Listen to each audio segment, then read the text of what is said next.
Hey, Gator Nation, welcome back to the Respect Our Decision podcast. Hey, guys, as always, I'm your boy Hirsch. With me, CJ the Man McCann, What's up, guys? and the hype man Wes. Not so hype tonight. He dealing with the allergy bug. What's good, Gator Nation? How you guys doing? Hey, guys, we got another show full of coaching information. And of course, this week we did an offensive breakdown for spring last week. This week, we're going to jump into what we're looking for out of the defense this spring, and obviously the spring concludes in the spring game. Before we get to all that, guys, as always, make sure you go out there, download us wherever you get your podcast from. And if you're checking us out on YouTube, guys, if you haven't already, man, do us a friendly, subscribe to the channel, drop a big like on the video, man. And if you want to, down in the comments, leave your comment about who you're most looking forward to looking at defensively in the spring game. What players are you most keeping your eye on this spring in spring practice that you want to see emerge for the Gator defense? All right, boys. But before we get to that, man, not any recruiting information right now. Everything's kind of slowed down. No camps, nothing like that going on. I mean, guys are out there naming their top 10, their top 12. We're not covering all that jazz. You know, that's going to change 30 times before it matters. A little bit of interesting info that came out today that the coaches and all are going to vote on maybe possibly adding another signing day in June. I don't know if I see that one getting passed or not. That's going to be a tough stretch. We posted this in our Facebook chat, and shout out to our Facebook chat. If you're not part of our Facebook group and our Facebook chat, man, search us out on Facebook. Respect Our Decision. You can join our chat there. A bunch of great guys, great civil conversation, no back and forth arguing and all that good stuff. We just talk about the simple stuff. But, a lot of people said, man, you're going to have a lot of guys if you start having kids sign in June, asking out of their LOIs before December gets here, especially when teams start losing games and things like that. Like if you'd have signed a lot of those guys in June, we had committed in June last year. I mean, obviously we lost a bunch of those guys. So that's going to be kind of a messy thing. And I don't know how many I know, obviously guys like Kirby Smart and some of those guys that recruit at a high level and don't lose their kids probably are going to be, okay with it. But I don't know how that one's going to go over. That's a watch and see. Lots of rule changes happening every day in college football, and it just kind of sucks. But let's talk about some coaching news, guys. We're going to start with deductions. We had a couple of deductions here in the last couple of days. We lost graduate assistant Callie James, took a full-time job, man. And then yesterday, man, last night, kind of a bad news situation, especially if you follow recruiting like we talk about here.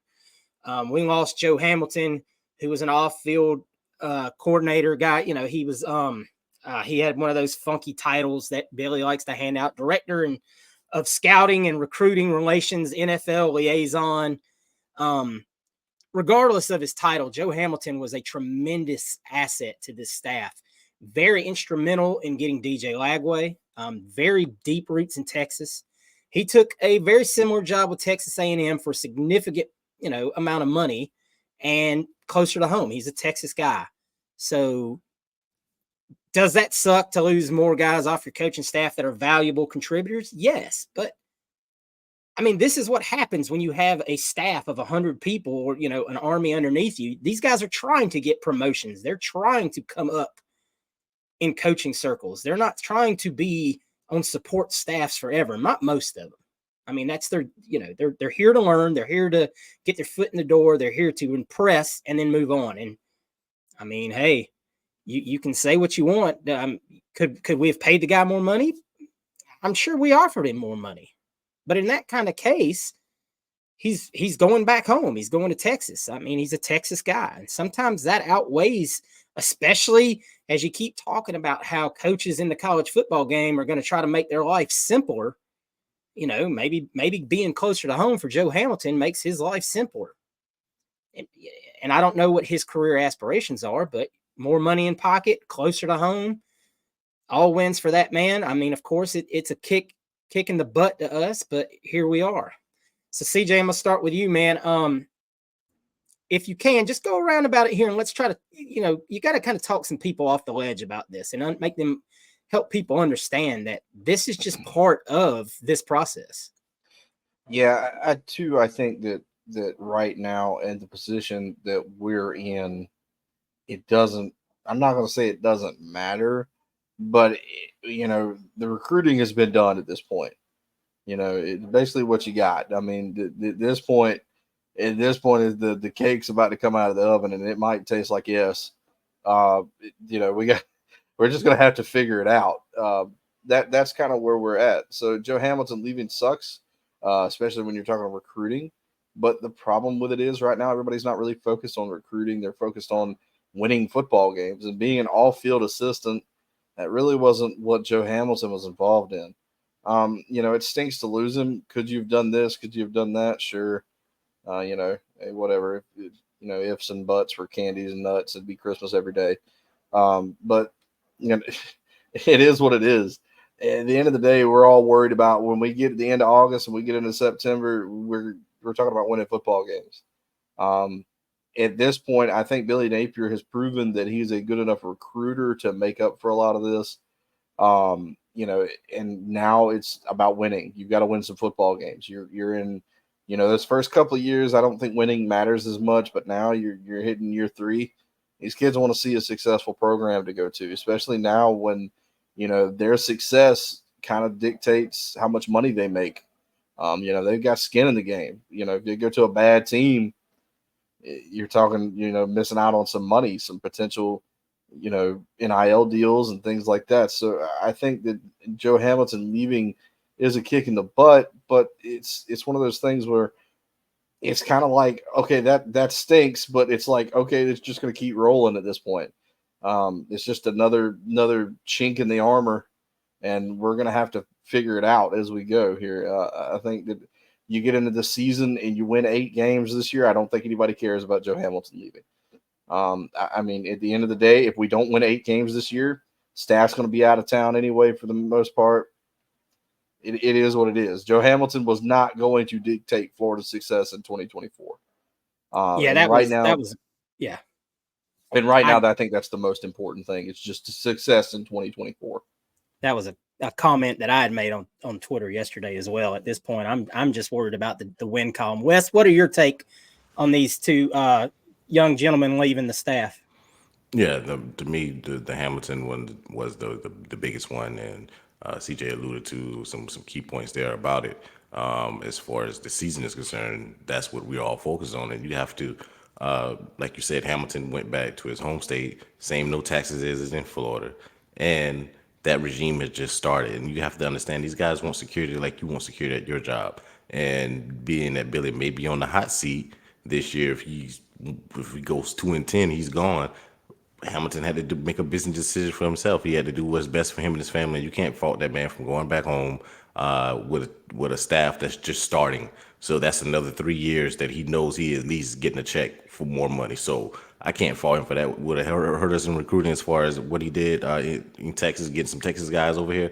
Hell yeah. I mean, he was with Billy for a while now. So they have a good relationship. So that's what it was about. So it hurts. You saw DJ send some message out, and then in a way, Texas A&M might be playing chess, thinking, "Hey, if Billy's out of here next year. Let's get Hamilton to call DJ and see if we can get him back over there, back home." So that may be because we all heard the rumors with Texas A&M trying to get DJ before signing day, and he stuck it out. We had no faith, no trepidation as far as the kid leaving the class. Because of the type of kid he is. So, but Texas A&M is hard after him, and I think that was one of the reasons probably why they did that for that staff. So, but like you said, Hirsch, this is about 2024 and winning on the field. We win on the field, and none of that stuff is null and void. All that stuff is null and void. Recruiting then gets kicked back up because now Billy might be here for another 2-3 years, and you can start recruiting all over again. So, but as far as on the field, like you said, he's not an on the field type coach. He's not doing anything. He's more in the recruiting department. And CJ stated he can recruit Billy. It's not NIL has hurt Billy, and on the field. Production has hurt Billy. He has shown the ability to recruit. I think Billy, and I've said this before, I think Billy may have been like if he had been here 5 years earlier when Mullen was here, then not as far as off the field before all the crazy stuff with NIL, he might have got those top five classes. So, but unfortunately, he came in an era where Florida's been down for so long. He hasn't produced on the field with the recruits that Mullen left him. Made some bad decisions as far as on the defensive side of the ball, and here we are. So, but Hamilton is a big loss, but it won't hurt our win-loss record on the field this year. Yeah, I like the point you made about the long-term play there. I mean, hey, it's something you got to think about. This staff doesn't crack it this year, and Billy loses his job, and this staff disbands. All chips are on the table, and that's a great play to have at getting DJ to come back towards the home if that kind of scenario plays out. Obviously, we got a long ways to go before we get to talking about all that kind of stuff. But man, that's hey. That's how this kind of game works now, man. You got to have your pieces in the game. All right, let's talk about a couple of additions before we get to the promotion of the week. Earlier here, the Florida Gators announced the hiring of Jesse Ackerman, bringing back Coach Ackerman. He was here many years before in our strength and conditioning program, and we added him as a kind of a senior face in the strength and conditioning room. This is a great ad. There is nothing negative you can say about adding Jesse Ackerman to the strength and conditioning room. This man was out training daggum Army Rangers. I mean, look, it's just another piece of the puzzle that you add in there. He brings his knowledge to the weight room for a young guy, just like we talked about Tyler Miles last week, breaking in there. So, not a whole lot to add there. I think he's going to be a great addition to the staff. Like we said, a veteran voice in the room that can say, hey, maybe we need to try a little of this and, tinker with some things and find the right, groove. And yesterday it was announced, kind of shockingly, this one was kind of just wow, that the Gators added Dan Enos in an off the field role as a analyst. He's going to be helping with game prep and some other titles that, of course, as always, we talk about the creative titles Billy threw on him. I'm not here to read off that whole title. It doesn't matter. He's going to be here to help with game prep. We're just going to call it what it is. He's going to be a film guy breaking down film. I don't know if he's going to be mainly working with breaking down defenses or, he's going to help game plan on offense, throw his 2 cents in against certain defenses. Obviously, that we'll talk about that a little bit more here in a second, as far as the promotion of the week. But look, there was a lot of outrage yesterday when this was announced, and I even kind of made a silly tweet when it first was announced because I'd already heard about the Joe Hamilton stuff, and I was a little bit kind of ticked off about that. But there's nothing negative of this kind of hire. He's not calling plays. He's not coaching on the field. You can have your take about Dan Enos, whatever you want. Obviously, we've seen him not be very successful as an offensive coordinator in multiple roles. But the man didn't get multiple offensive coordinator roles by not knowing anything about the game of football. So having him on an off-field, Nick Saban-esque, role, there's nothing wrong with that. So we should encourage adding that kind of guy to the staff just for any kind of help that he can bring to the table. Wes, do you agree with that? Wholeheartedly. Nobody says. I know you were a big fan of Steve Sarkisian when he was Atlanta Falcons coach. Absolutely.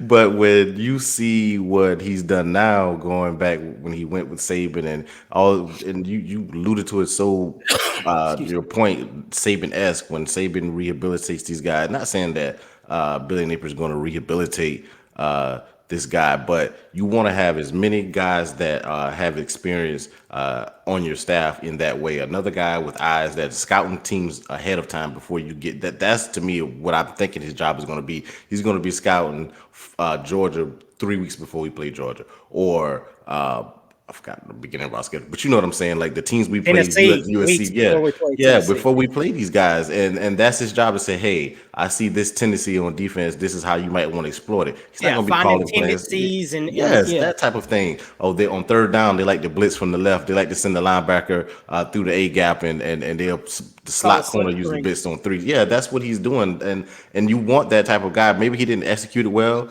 Before you see Cliff Kingsbury, you just brought up guys keeping getting opportunities because they know ball. Not saying maybe his execution is wrong. Maybe something he can learn sitting in the room with Billy, another guy, and Coach Callaway that's on our offensive side.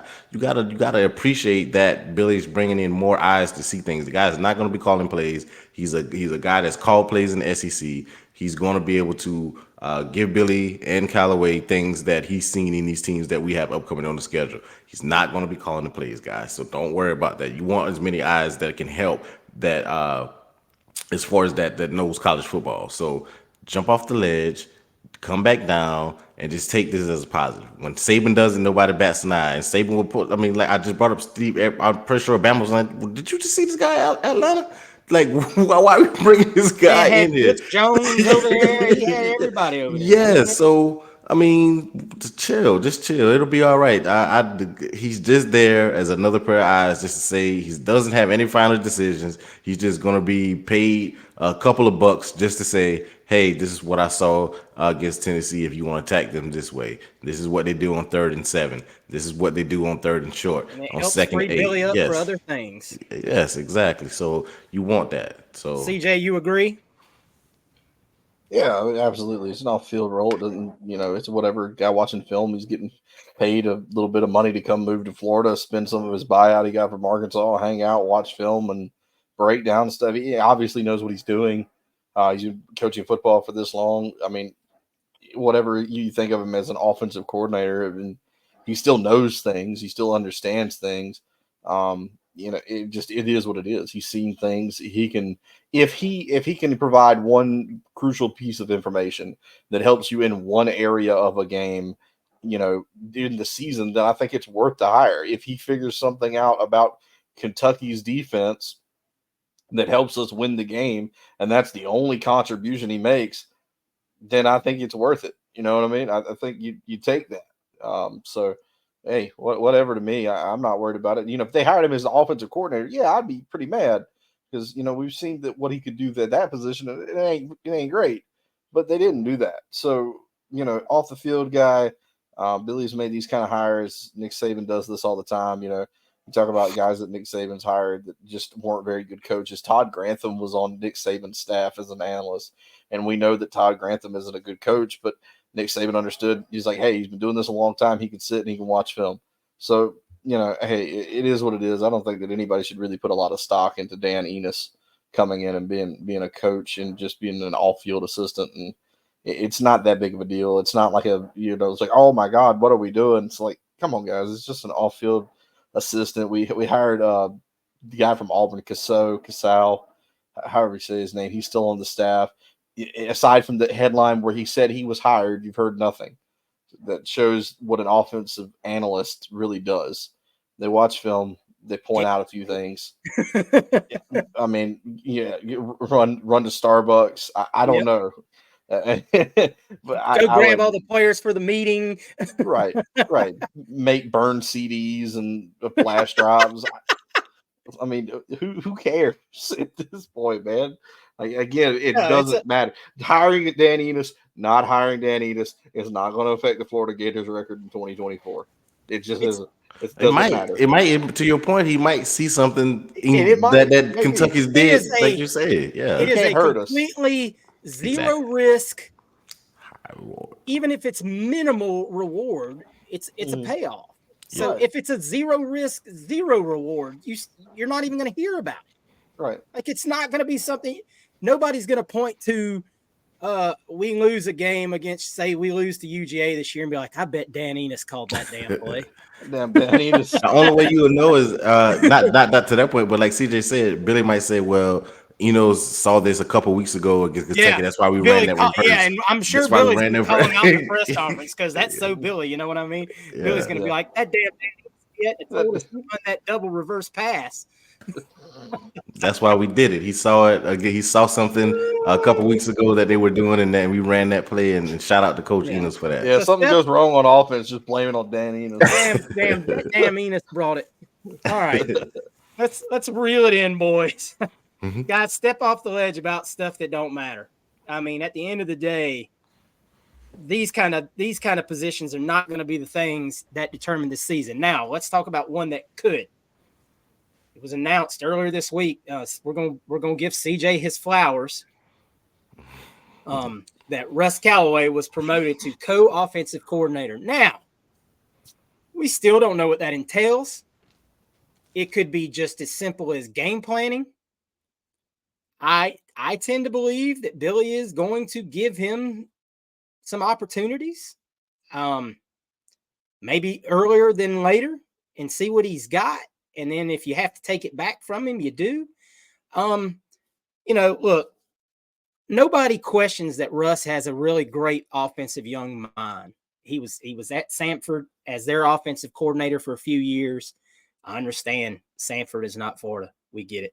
But he ran a really good offense there, and people speak very highly of Russ Callaway. They think very highly of him. He was an offensive assistant and analyst at LSU in 2020. Obviously, that was a really good time to be there and learned a lot of stuff. Was a New York Giants offensive assistant after that before he came to Florida. There were rumors abound last year that he was helping with the game planning and maybe even in some situations was doing some spot play calling, but nobody can, only certain people out there that can confirm and deny that is Billy Napier, and he ain't going to do it. So, a lot of us thought, myself included, was told multiple times Billy was looking for an offensive coordinator, was very sure he had offered the position to someone, most likely Willie Corn at one time. That is what it is. Here we are. Russ Callaway has been named to this position. And at this point in time, we're just going to have to see what shakes of it. I mean, of course, Billy Napier a couple of weeks ago made the comment that made it sound like he was going to still call plays. But then you do this. So is he just giving us all a bunch of bull until, it's time to shut up or show your hand? I mean, you just don't know with Billy, man. He's not going to tell us. But it's very telling to me that you give this young man this opportunity. It's a big year, man. So I can't put it all into words. It makes me a little nervous, but that's just part of it. I think Russ has the mind for it. I think another set of eyes and ears on things always helps. CJ, what is your opinion? Obviously, like you said, you were the guy that said, hey, it's Russ Callaway until it isn't. Well, now it appears that it is. And what's your take on that? Russ is a pretty good offensive mind. I think he's got a good idea. I would actually go as far to say my biggest worry with this is Russ doesn't have enough input in the offense. I want to see what he can do.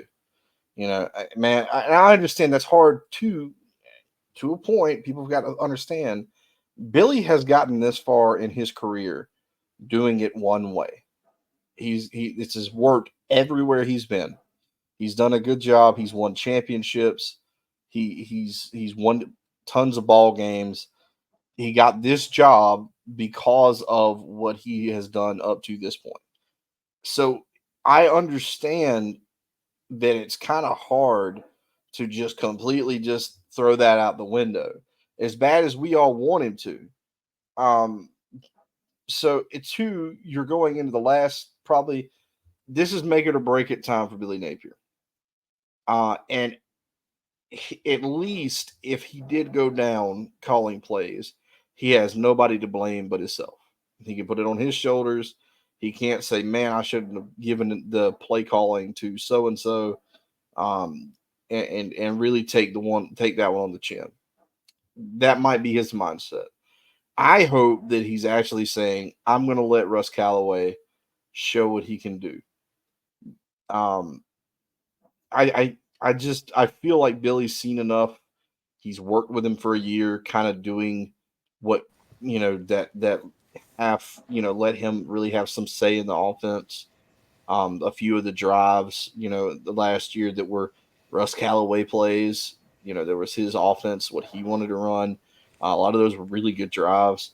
So I I'm thinking maybe this that he's going to have a pretty heavy hand in the offense. And I hope so because I think he can do it. I think he understands it. I think he's been around it enough. I think he's ready for the opportunity at this point. And if he is and he does well, then he's parlayed himself into a really good position because if he turns around Florida's offense this year and we have a really, really high powered offense, that's a win win for Russ Callaway because it's only going to give him opportunities to get jobs at other places.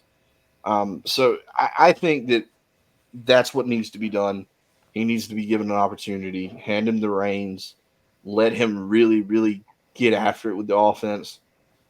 And then to reel it back, I if we can keep up similar offensive production that we've had for the last 2 years, which is hovering around 30 points a game.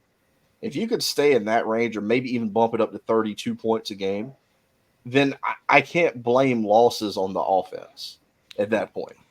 I think that my concern still is the defense. If we could score 30 a game, that's maybe it's old school of me, but I feel like if you score 30 points in a game, you should be able to win that game. especially here Um, in Florida. Yep. right, and I think that that's to me that's kind of what needs to happen. I think that we need to really worry about where the defense is headed. Like I said, if you score 30 points a game, if he stays in that realm, maybe some situational stuff needs to be cleaned up. I think that's all kind of where we lean. I think the frustrating part of the offense isn't the offense itself. It's just kind of like the when and why, we call plays. I think that needs to be evaluated. I think that that's really the only frustration I have with the offense, though, is just some of the when and why. When you look at some of the plays and why did we call that there? Why are we doing this here? And I'm not meaning like, it's like, oh, why aren't we throwing the ball on 3rd and 30? Like that's nonsense. People can get mad at that if they want to, but there's no play in a playbook for 3rd and 30. You can run a screen or Bless run you, a draw. Wes. Bless you. But you can run a screen or a draw or something like that on 3rd and 30, and just see what you get. But I'm talking, just some of the stuff we did on like 3rd and shorts, second and mediums, even 1st and 10. A lot of the times it was just like, why are we doing that here? Try to get the first down. So I think that that's the main thing that we all look at with the offense. I just think the situational play calling can get better. And I'd like to see Russ Callaway have a good hand in the offense and have a lot of say so in what we do offensively. Wes, what are your takes on this? Agree with a lot of the points that CJ made. I mean, some of the things I think we thought like on these scripted plays at the beginning of the game when we just go right down the field and score. Is that Russ? And then during the game as the game flow goes, is Billy calling the plays now? I think that's where a lot of I think we were talking about that during the season. Like, it seems like Russ may have had his hands in a lot of those early, especially when Trey was getting the ball a lot. And then we were like, well, what happened to Trey? Like, he's going missing, or where's Ricky at, or where's Trevor at? And I think that goes to CJ's point about situational things where we like sometimes our key guys are going missing on 3rd down while we not going to Ricky when it's 3rd and whatever, and we need this play or Trey. Even like the some of the designs. I remember I think it was South Carolina when we saw Trey lining up in the backfield, a la Percy Harvin, getting handoffs and doing all the creative things that they were doing with him. I believe, and this is just me. We like her said, we don't know unless we're in that room. But I feel like a lot of those design different things. It's not just the little shovel passes or the not the shovel passes, but the I can't remember the name of the play. The wide receiver, not reverse, but the little pocket passes that to Trey.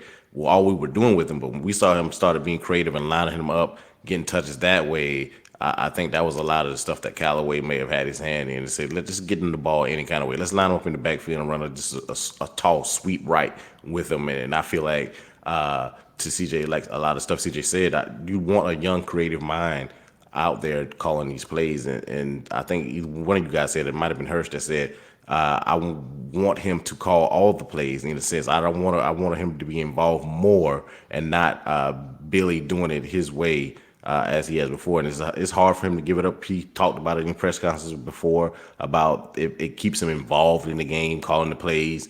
He enjoys it. And all offensive mind coaches love to do it. It's something, Sean McVay and all those guys will probably, Kyle Shanahan, they don't want to give that stuff up because they feel like that's them, and that keeps them heavily involved. But a lot of Sean McVay, tight end coaches seem to be the best OCs for some odd reason. They're so good once they get in that position coming from the tight end spot. Sean McVay was in Washington with my Commanders when he was the OC, before he was OC, and then he left, became OC, and then he left and went to St. Louis. So I want to see him being heavy. I know Hurst said more sooner than later. Maybe Billy gives him a try and see what he does the first couple of weeks in the season. To CJ's point, if we stay at 30-something points a game, can we really be mad? As University of Florida, we should win those games. If we at 30, 32 points a game, we should be holding teams to 17 or less, in my opinion. That's, to me, a Florida defense that we've had over the years to a sub lately since Grantham's been here.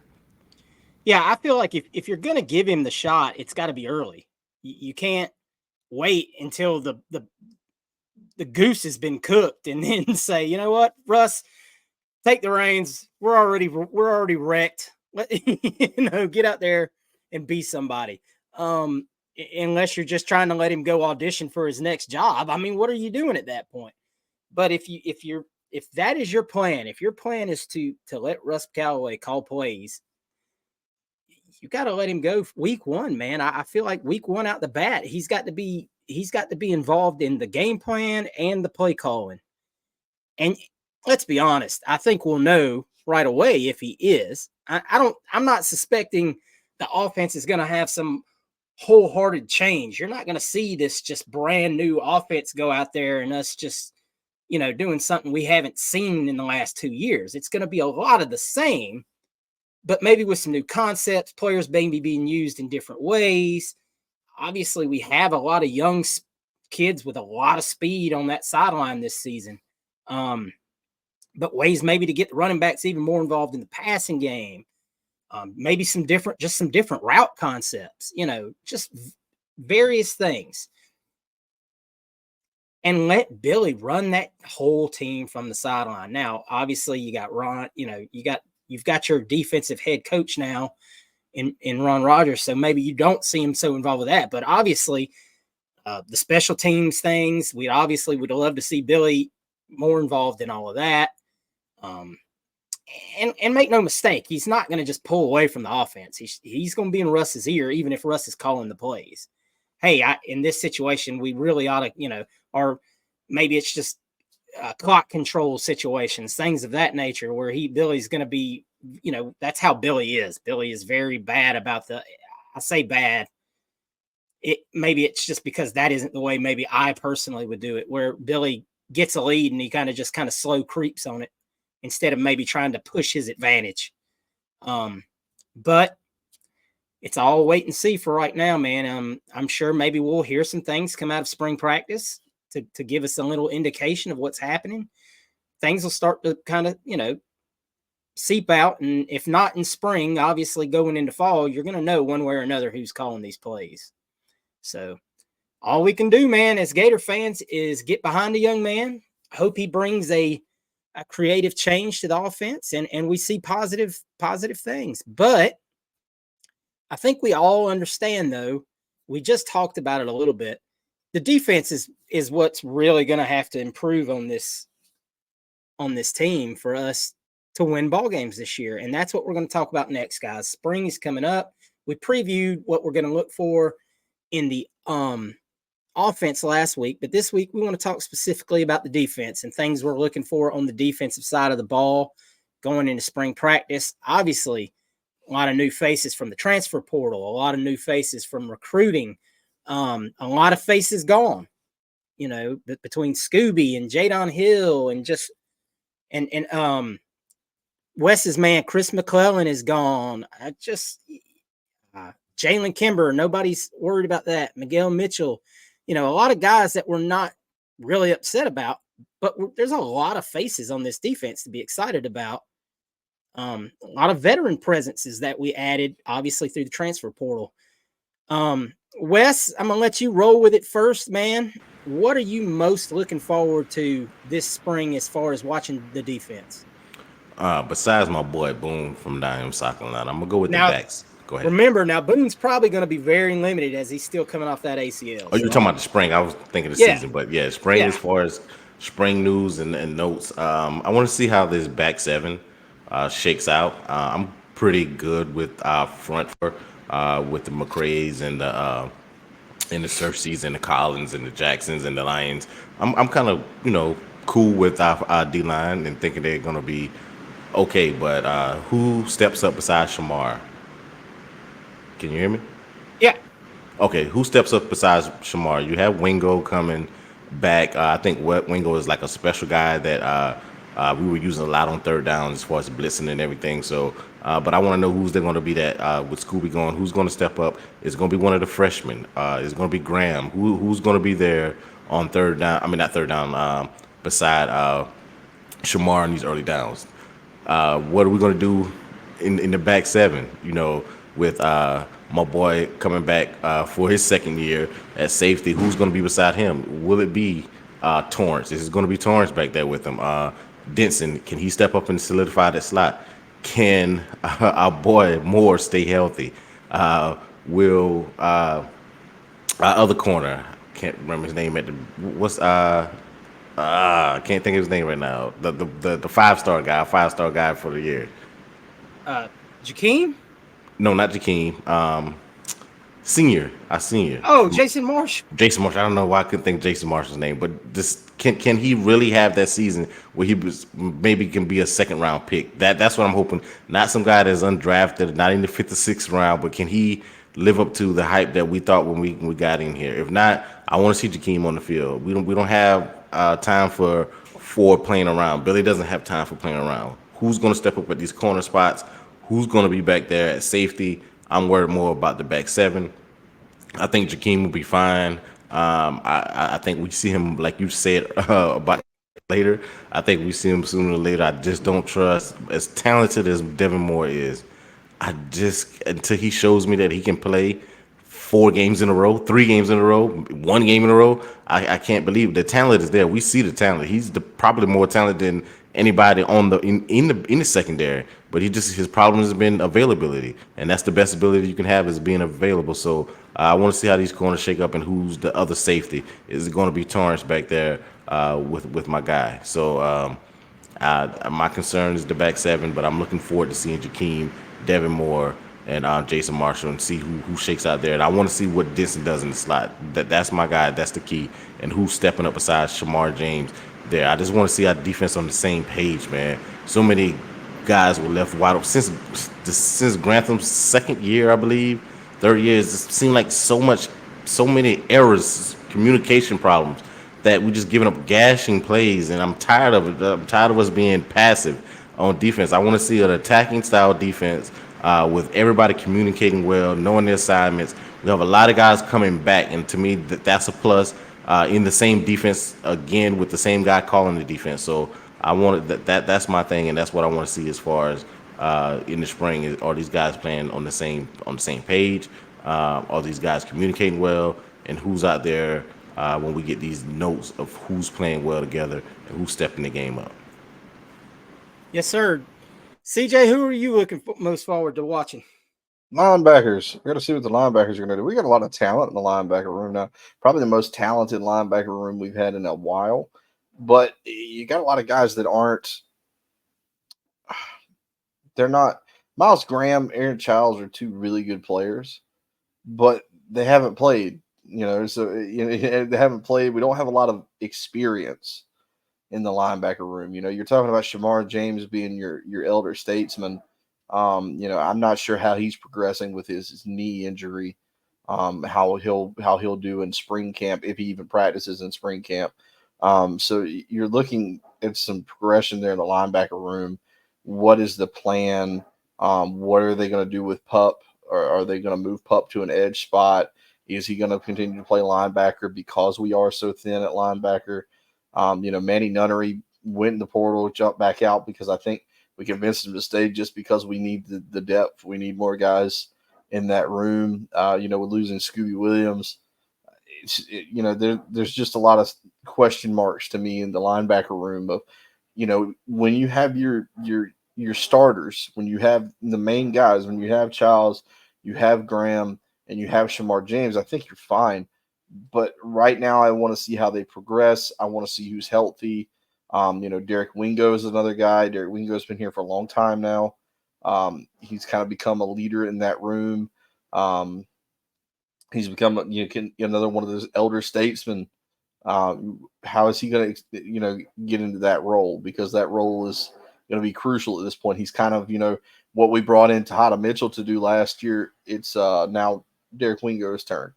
As a guy who's been there a while, understands it. Derek Wingo just loves being a Florida Gator. I think he could be a great leader for us. I think he could really help the younger guys along. Again, Derek Wingo, as far as playing on the field, hasn't been, great. He's not an all-conference player. He's a fine player. But I think what he's going to do off the field is going to matter so much more. And having a guy who's been here for a while that's bought in, that can really mentor these young guys. So the linebacker room to me has just got, question marks. It's really excited. You're really excited for the guys that you do have because, like I said, there's probably the most talented linebacker room we've had in a while when it comes to true, linebackers that we brought in, not guys that are, edges or safeties from high school. Jaden Robinson's still there. He's coming in his second year. Well, what are they going to do with Jaden Robinson? His progression. How's he going to go through the offseason? The guy, again, who was a converted safety to move to linebacker, had a great senior year in high school, played really well. So what do you expect from a guy like him? So I think that's one really, really interesting room to watch. Also, too, you lose a linebackers coach. CJ, You lose Bateman. I didn't mean to cut you off. I wanted to ask a question. Do you think Robinson, with his speed, do you think he can be a pass rush specialist? I just want to ask you that because I know you loved him last year. And maybe, but I really like his promise in coverage. I really like to see him be able to play cover linebacker. Yeah, that's a guy that was a safety coming in high school as well. So he's right. got Yeah, he's a great athlete. I love him. He's a great athlete. Yeah. I think another year in the program. Again, he was a freshman last year, true freshman. You can't expect to get all kinds of production from that guy as a true freshman, but he showed flashes. He showed things that he can do. I want to see him be a really good cover linebacker for us. That's important. That's super important, especially now in today's game where you've got so many crossing routes and things. I think that would be a leg up if we could get somebody like that. So, again, you've got another all-season program. You've got another, year with pretty much the same coaching staff. Austin Armstrong is a linebackers guy. They lose Bateman, but Austin Armstrong, he knows his linebackers. That's what he does. It's his specialty. It's his coaching. Now you have Ron Roberts in the room with them. I want to see how that room develops. I want to see what they turn into. I want to see really Miles Graham and Aaron Childs hit the ground running when we get to the fall and really live up to the expectations I think we have, because they have super high expectations right now for us.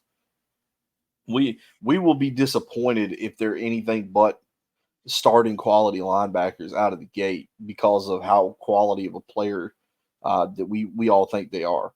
So it's going to be interesting. I think that this is definitely a room to keep your eye on because it is important. That middle part of that field, that linebacker, we saw last year, Shamar James gets hurt against Georgia, and it's like our defense just flipped on its head.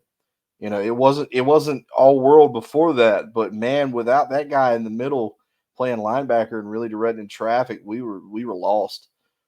So we need to get that room shored up because it's just super important to have good linebacker play, and it's been killing us for years not having it. Absolutely.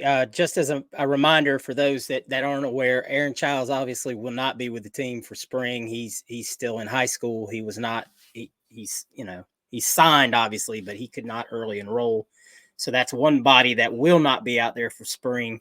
Obviously, our man Miles Graham will. He's going to catch a lot of eyeballs. Obviously, early on, as people expect him to be a contributor probably right away. And that's a large ask for a young man coming in as a freshman at a linebacker in the SEC. But obviously, he's been groomed very well. About his dad's got him mentally ready, I'm sure.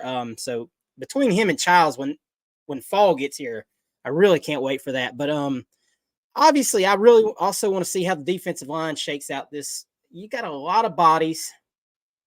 I think you're going to see a lot of guys shifted around on the defensive line, and I want to see how this strength and conditioning program is already taking effect on some of these guys, like Cam Jackson, who was a little heavier last year. You want to see how Desmond Watson shows up to practice. Is he a little more lean? Is he a little bit more ready to go? Is Joey Slackman going to be a factor this spring? Obviously, he's coming off of I believe it was either an arm injury or shoulder injury. You saw him when he came on his recruiting visit. He had his arm in a sling.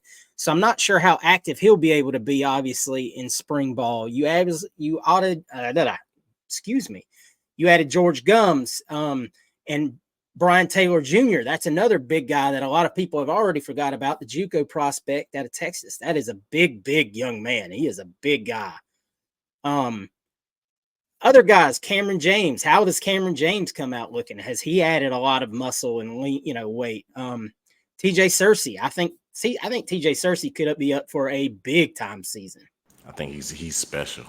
I think he's special. I think he's a guy that you could really see take a jump and get into some, bottom tier, third team all SEC conversation, something of that nature. Kelby Collins. Obviously, Kelby Collins is an unbelievable talent. People think the world of him. We'll have to see where they have him lining up.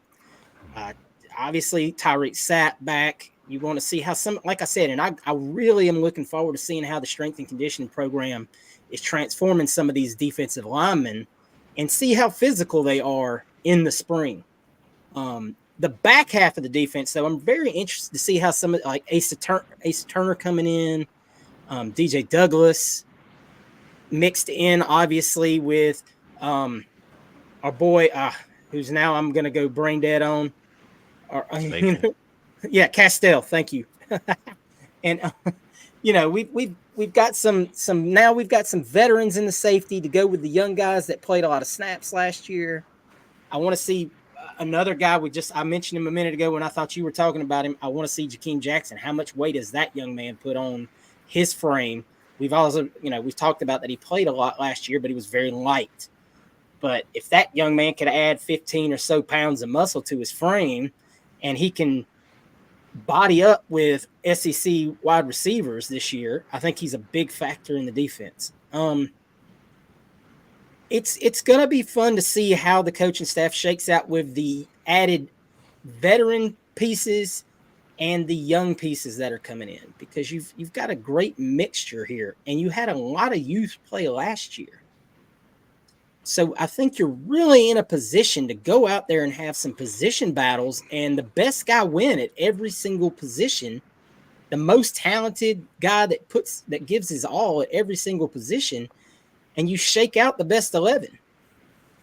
And I'm not sure we could say that the last year or so. We were playing guys out of necessity more than we were out of, maybe that's the best guy we got to play. Now I feel a good thing they got experience last year. That might have been a good thing. And we mentioned that last year. Mm-hmm. Look, we knew there was going to be growing pains last year. Now we expected to win more ball games than we won. That's here nor there. We can't change that. But a lot of these young guys got experience. TJ Searcy got a lot of playing time. Kelby Collins, a lot of playing time. Castell, playing time. Thornton, playing time. Jakeem Jackson. Jaden Robinson played a lot of special teams. He didn't play on the defense so much, but all of these guys were playing. I forgot about him, and that's why I asked CJ about him, you and CJ about him. I think the role we saw Wingo coming in on third down, being able to be sometime in coverage, blitzing a lot, that Jaden Robinson is so freaking athletic to me If he can be that third down guy, like say he comes in for Graham on third down beside Shamar, and you don't know what he's going to do on third down, because he can blitz, he can play the cover. To you guys' point, he can play in coverage, he can be in the box on third down. He can I see him as just this chess piece. Hopefully, that's my vision for him. That's why when CJ brought him, I forgot. I was like, yeah, I forgot about him. That's CJ's guy. He's just, and like you Yeah. mentioned, he played safety. Like he can He be was a a safety great chess till his player. senior Yeah, year in high school. He played yeah, linebacker his senior year, but that was the first year he ever played yeah. linebacker.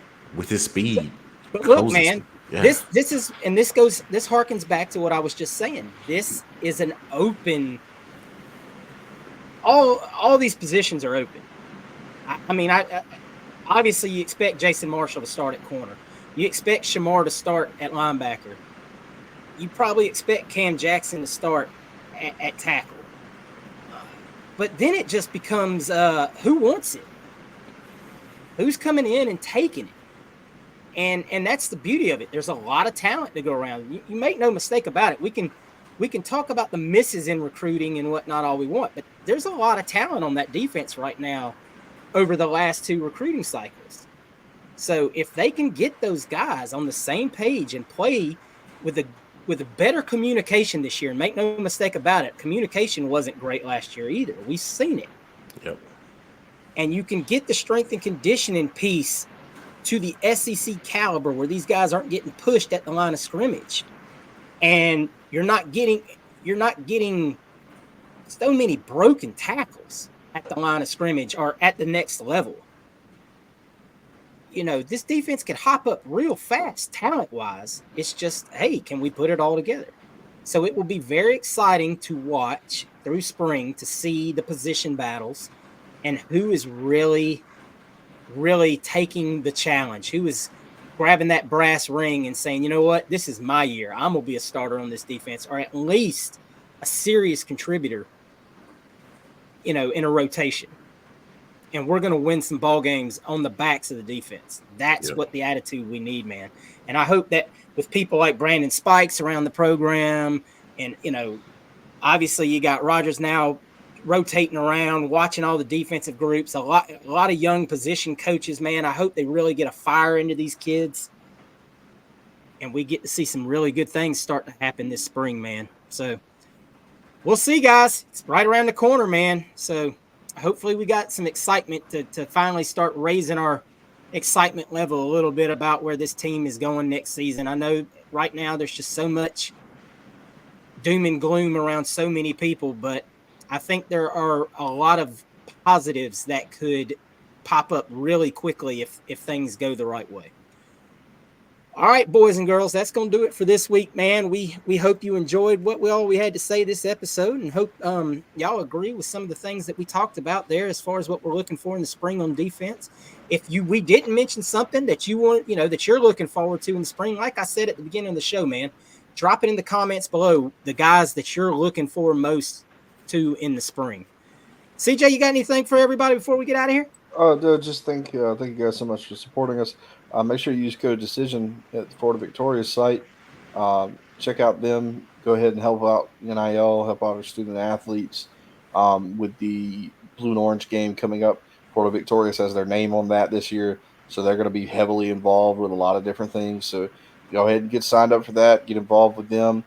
Use our link for our friends at Alma Mater. Helps us out a ton. Buy their stuff. They've got all kinds of cool Gator gear coming out. Stuff for baseball, basketball, gymnastics. There's a lot of those things benefit the students as well. So, maybe you don't want to give to Florida Victorious, but if you buy, a jersey or things like that, you're kicking back to them and you get a shirt out of the deal. So, make sure you keep that in mind. Use our link. It helps us out a ton. But check out the Facebook, join the Facebook chat, check out our Twitter. A lot of the updates that we have, breaking news, things like that, they come in over there. We update you guys as much as we can. Make sure that you're following us on social media as well, for our general banter and things like that. Also, check out the middle of the week episodes. We got the basketball episodes going on. We've got baseball episodes going on. We're doing all kinds of stuff the off season of football, but we got time to do it to try to keep everything as busy as we can. We're in a position now where recruiting isn't jumping like it usually is. It's this time of the year where it's kind of lulled out. getting ready for spring. We're kind of in the in between period at this point. So just hang on with us there. Like I said, check out basketball, check out the baseball stuff. Make sure you keep in touch with us through the chat. We have a lot of great discussion over there. So, yeah, thank you guys so much for being involved and helping the channel grow. And we really appreciate it. Yes, sir. Take us home, Wes. Yeah, appreciate you guys. We might do a March Madness thing if you guys are interested. See how many comments we get in our YouTube comments. So comment if you No guys are doubt. interested in doing a March Madness Bracket. bracket for the upcoming March Madness tournament. So if you Yeah, guys are March is interested in almost here. that, We do depending on Friday. how many, yeah. So make sure you guys, like CJ said, hit that notification bell so you can get the videos because we're not just dropping Respect Our Decision football podcast, but we're doing baseball and basketball as well. So you can get every video that we put out. Make sure you hit the notification bell and like those videos and comment as well. And don't forget to wish our boy Hirsch his birthday is he's going on vacation this weekend for the first time in 20 years. Ain't hide He's money. going he's going out of town. So make sure you give him a birthday shout out in the comments. Let us know if you're interested in doing that March Madness bracket, and we might come up with our own Respect Our Decision little group thing, see who can win that. But as always, we appreciate you guys, and as always, go Gators. Go Gators. Go Gators, baby. Have a good week, guys.